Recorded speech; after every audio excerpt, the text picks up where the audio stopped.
पीर की हवेली में मुलाजमा पर तशद्दुद, मुबैना तौर पर फातिमा कत्ल केस में पेशरफ। खैरपुर पुलिस की जानिब से लम जाम शोरो अस्पताल से DNA के लिए भेजे गए अज्जा वापस मांग लिए गए हैं। Chairman examination board MS peoples medical college Nawab Shah की जानिब से लम्स की बजाय कराची लेबॉर्ट्री से DNA कराने के लिए SP खैरपुर को खत लिख दिया गया।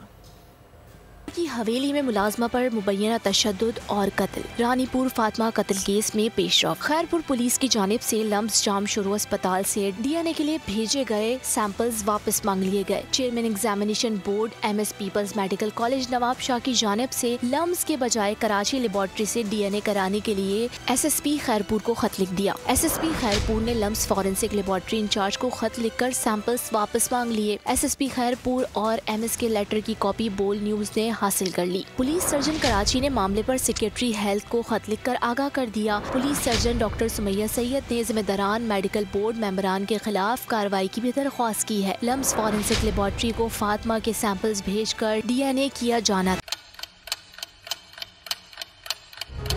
आप लोग इस मुल्क पाकिस्तान में आजाद हैं।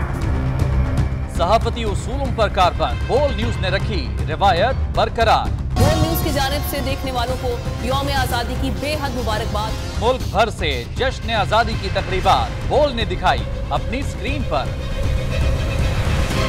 पाकिस्तान के 76वें यौम आजादी का जश्न बोल ने सुनाई पाकिस्तान जिंदाबाद के नारों की गूंज। बोल की सबसे बड़ी ट्रांसमिशन में पाकिस्तान का नाम रोशन करने वालों ने दिए कौम को पैगामात। बेपनाह मुश्किलात का सामना करके इस मुल्क को हासिल किया। आज़ाद कौमों को बहुत सी कुर्बानियाँ देनी पड़ती हैं। 76 वालियों में आज़ादी का दिन जोश खरोश के साथ मना रहे हैं। क्योंकि जिंदाबाद पाकिस्तान ये है बोल की पहचान। सब्सक्राइब करें और बेल दबाएं ताकि कोई खबर रह न जाए।